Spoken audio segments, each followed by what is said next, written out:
Hello, I'm Anika from Made to Sew.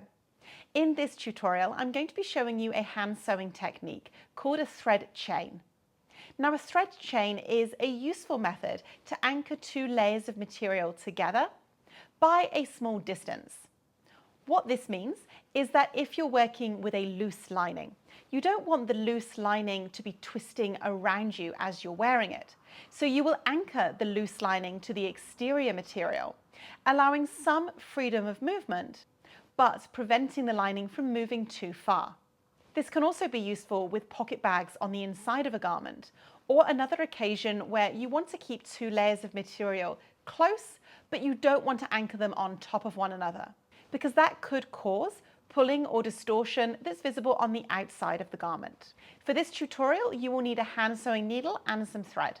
In this example, I'm going to show you how to anchor the exterior garment and the lining together using the thread chain. I want to position the thread chain so that it is hidden by the lining. So for this example, I'm going to be positioning my thread chain about 1.5 centimeters, 5/8 of an inch, down from the top inside edge of my exterior hem. Now this hem might be a hem turn up, or it might be a hem facing like I have here. To ensure you get the correct placement, it can be a good idea to turn your garment inside out and to make sure that the lining is hanging freely and in the correct position. To begin, you will need a needle and some thread. Of course, your thread colour should be matching your fabric, but I'm using a contrasting colour here.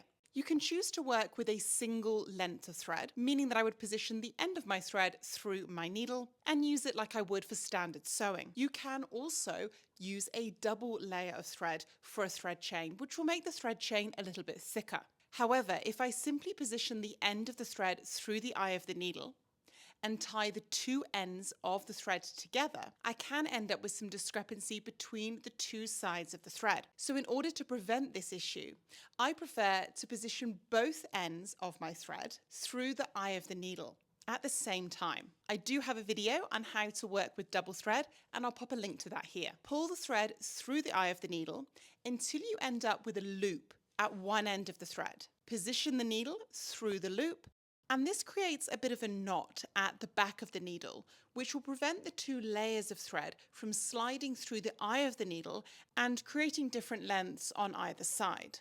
Now you can choose to position a knot at the end of the thread, or you can choose to sew over yourself to anchor it into the material. Pick your starting point. I'm going to begin on the exterior hem. As mentioned, my distance down from the top of the hem allowance will be 5/8 of an inch, 1.5 centimeters, but this will depend on the project that you're working with. As long as the thread chain is covered by the lining, then your placement doesn't have to be the same as mine. I'm also going to be positioning this on my side seams, and I will do one on either side seam of this garment. If you haven't tied a knot at the end of the thread, you will need to sew over yourself a couple of times.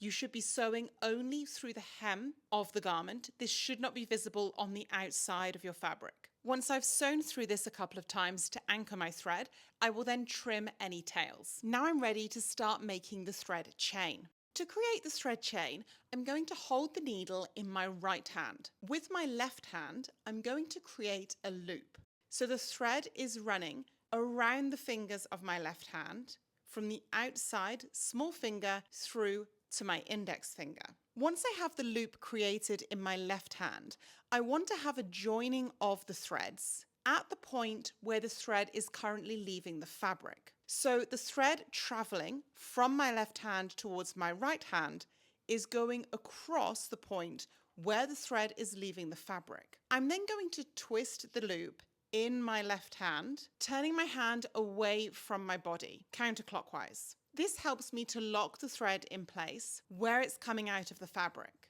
Now that I've twisted the loop with my left hand, I have a loop or a circle where my fingers can actually extend through that loop. And what I'm going to do here is reach forward with my left fingers to grab the thread that currently extends to the needle in my right hand. Once I've got this new thread, I will release the original loop and effectively create a knot on my thread. Now you do need to sort of wiggle the knot to make sure that the knot forms at the very base of the thread where it comes out of the fabric, and so that you don't get a gap between your knots. This can take a little bit of practice, and I'm generally wiggling it with my left hand.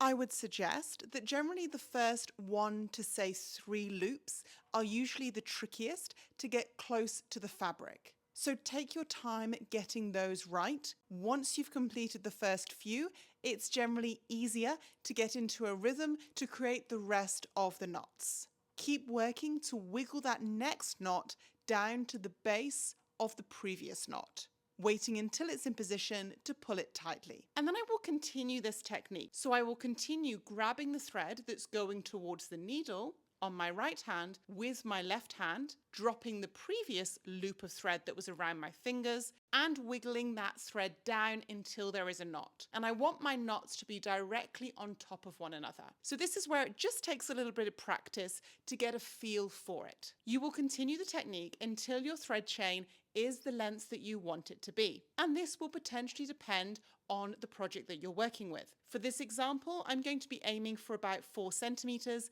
1.5 inches. Continue the technique until you have the thread chain the length that you want. I will be checking the size of mine with a ruler.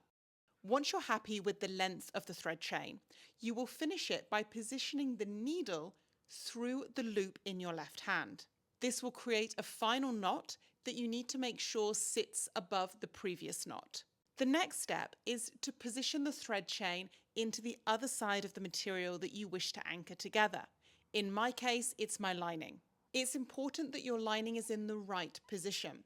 To get your lining in the right place, I would recommend hanging your garment or placing it on a mannequin.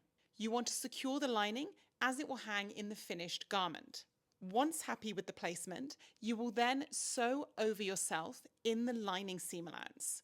Again, this shouldn't be going through to the right side of the lining, so you should not be able to see it on the inside of the garment. Sew over yourself a couple of times to anchor the stitching. Then you can fasten your thread with a knot or by simply sewing over yourself and trim your thread. And here you have it, your finished thread chain. This is a really useful technique to add to your sewing repertoire.